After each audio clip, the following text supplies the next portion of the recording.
almost 100 years ago. It was that Jacob Leisman.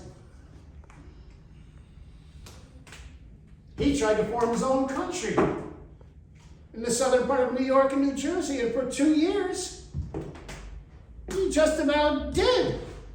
Oh, Britain. I remember my dad telling me, Grandpa too, they rebelled against the British. And then there was that printer, Zenger. I thought we had him shut down, but he got off a couple years later. But he didn't get his presses back. How could Ebenezer do this?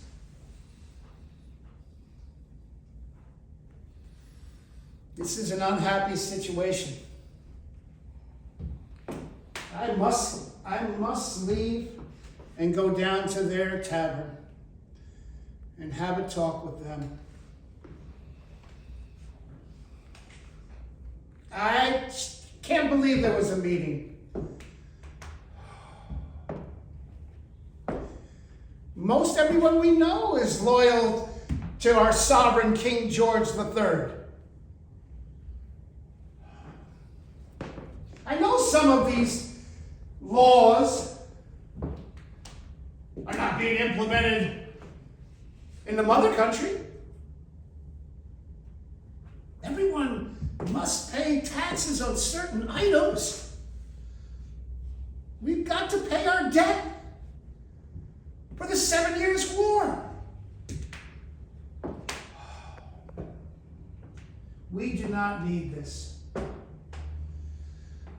We should be getting ready for harvest time.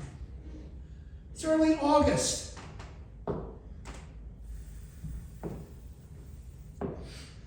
I even heard they're going to have a meeting in Philadelphia come September. And then John Adams and his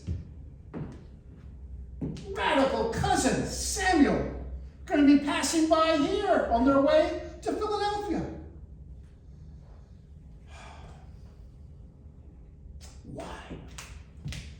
Why? No farmers will be able to go. They can't be delegates. They've got to stay here and reap that harvest. I've got to go.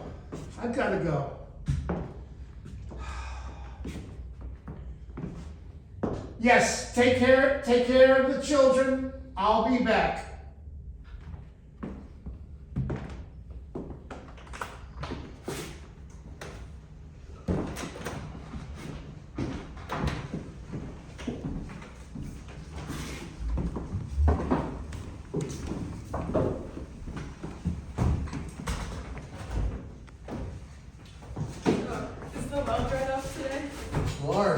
Well, it dried up just a week ago. No, not Jim. Yeah, poor Jim next door. He was using it to water his cattle and it just dried right up. What's he gonna do?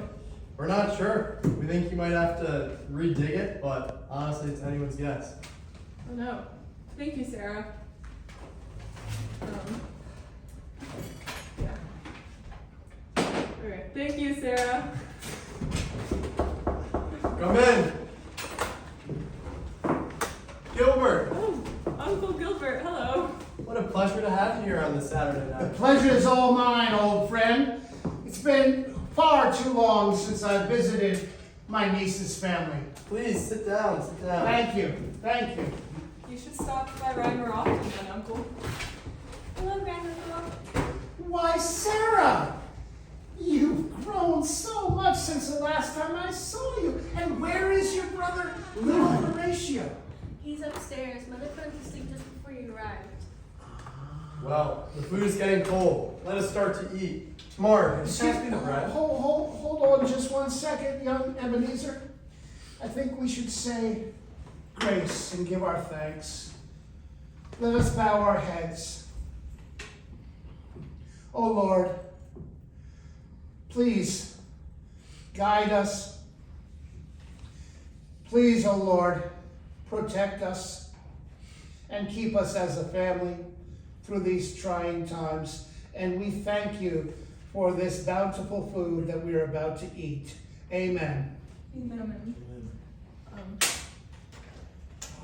wonderful. Oh, Ebenezer, how was your meeting today? I can see that your visitors left a bit of a mess in the tavern room. You had a meeting? What for? Did the doctor have to see one of his patients? No, dear Gilbert, you're mistaken. This matter had nothing to do with surgeries, unless, of course, you count the great social surgery of America's removal from Great Britain. Ha! What on earth do you mean by that? Why, Ebenezer? Must you always speak in riddles? Just tell my uncle the real reason for your meeting. Shh, Tamar, let us not start this again. You know he won't understand. Besides, hasn't he always insisted that politics have no place at the dinner table? What politics? Tell me immediately the matters of this meeting. Well, if you insist. Today, the great patriotic men of Rye gathered here to sign a petition in support of the Boston Tea Party.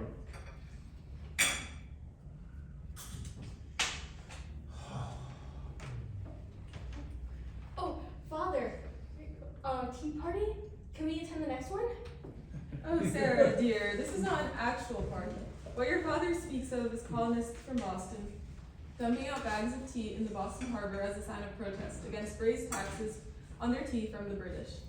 And not just any colonists from Boston. These were the great men of Boston, led by Samuel Adams and their group, the Sons of Liberty. Great? Ah, these men are far from great. Ebenezer, you must not repeat this tomfoolery in front of your child, you hear? The Boston Tea Party is far from a celebratory cause. This means war, Ebenezer. I hope you are prepared for that. No? Yeah, I mean, be War? prepared for War war. against who? The British, of course. They've been oppressing us for far too long, you see. No, they have not. Do not be naive, Uncle. Are you forgetting the Stamp Act we had 9 years ago? Do you remember the price of the local paper? I could barely afford to read the news anymore. And you mustn't forget the Townstead Acts, where buying glass, lead, paint, paper, and tea became too much of a luxury for those who afford. Do not let those slip your mind, as they were only 4 years ago. We still see taxation on tea today, Gilbert. Yes, of course. I remember those. But you are forgetting that the dirty patriots of the colonies set off very violent protests all around. What an insult to our poor King George. He had to send troops to Boston and the colonies to settle down your rowdy group. And remember where that got us? The Boston Massacre. Oh, you exaggerate. That was hardly a massacre. Certainly less than 5 men were killed. That silversmith Paul Revere and his propaganda has corrupted you. Corrupted? The only corrupt one here is you, Gilbert, for not seeing how British redcoats have been infringing on the colonists' rights for far too long. What do we always say in this household, Sarah? No taxation without representation! She does not even know the true meaning behind those words. It is a shame you both raise her in a household with nonsense views. Exposing your children to your meetings for support of the Boston Tea Party is dangerous, Ebenezer. You must stop the spread of this tomfoolery at once. Do not call my political views and meetings tomfoolery, Gilbert. Oh, please, go ahead and explain to me in clear English why I should not. Gilbert, the English have kept us under their thumb and assailed us with unfair laws and policies for far too long. It is high time we come together and show them that we mean business. The Boston Tea Party was the first step in the right direction to show the king that we will not accept this, and the job isn't done yet. Well, I never. The Boston Tea Party was an unlawful destruction of property. Even you must see that. I agree that the way the British govern us has room for improvement, but I can't support such a blatant act of malice and destruction. The British resources, our trade routes. As a businessman, Ebenezer, you can benefit from British support. I hear you, Uncle, but no, it was necessary. The policies the Crown has made affect each and every one of us, even you, Gilbert. There is no respect or regard for our feelings on the matter. The phrase, no taxation without representation, is not just a saying, it is a cry for justice. The British tax us to hell and back, yet give us no representation where the policies are being made. It is high time that changes. No taxation without representation. I understand your grievances. Really, I do. I too have felt the effect of the British taxes. But must I remind you that the tea that your friends dumped into the Boston Harbor was actually cheaper than the tea we were all drinking before. It is not the price of tea that concerns the Patriots, Gilbert. Can you not see that the British have imposed a monopoly on us with their little tea scam? Have you noticed that all of your tea crates seem to say British East India Company? Well, no, I have not. Exactly. The British expect us to turn a blind eye to the fact that the only tea available to colonists is that which fills their pockets. Tea is cheaper and in more supply than ever before. Why should I care where it comes from? Gilbert, you are missing the point. Like I've said, this is a monopoly, and we will not stand for this exploitation of our rights. The Tea Act made tea cheaper, that is true, but it makes us more dependent on England and was enacted without any American representation. That may be true. But violence and cries for independence are not the answer. We are civilized men. Let us settle this in a civilized manner. We have tried. The king doesn't care what we have to say. The British have fired upon our fellow colonists. They've ignored our cries for representation and free trade, and all the while they have continued to impose these horrible taxes upon us. They repealed most of the Townshend Acts at the colonists' request. The king is merciful and benevolent. He will listen. He already has. Gilbert, they may have repealed some of the Townshend Acts, but they ignored our most important grievance. We wanted representation in Parliament and taxes to be removed, and they refused to. So we dumped the tea in Boston Harbor. You are no patriot. You are an anarchist. You are a traitor to the crown. I have had enough of this. Sarah, it is past your bedtime. Let us go upstairs now. Ebenezer, wait one moment.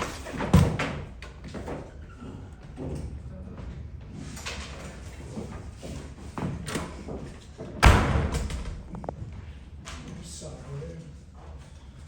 I must have made him mad. Indeed. Tamar, despite our differences, I must admit, I am worried about you.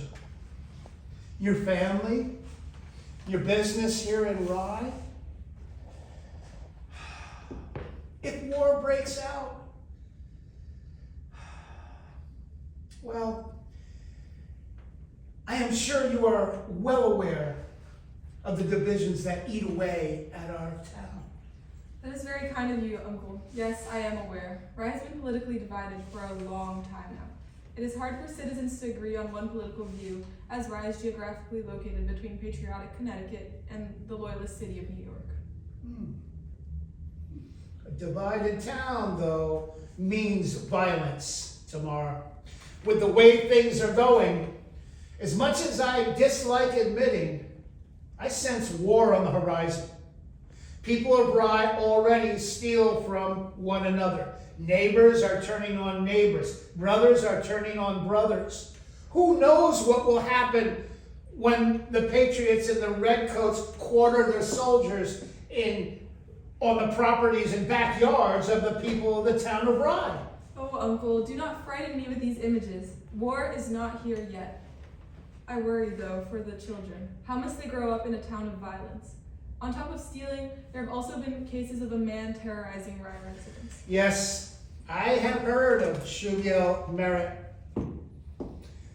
But he's not a loyalist nor a patriot. He's just a pure outlaw. Yes, it is far too frightening in Rye these days. Ebenezer talks of joining the Continental Army as a surgeon, and although I'm not too certain on the validity of his claims, I do know that without him in this political climate, I would be unable to continue to run our inn alone.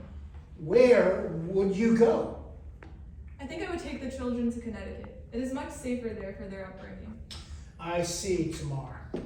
Well, if Ebenezer does join the Continental Army and you do decide to leave, please know that I will manage the inn for you while you are gone, and upon returning, you may come back and manage it as you are today. Well, thank you, Uncle. Your support and understanding means so much to me during this uncertain time. Of course, we are family. My apologies, but I could not keep from overhearing. Gilbert, I would thank you for that offer.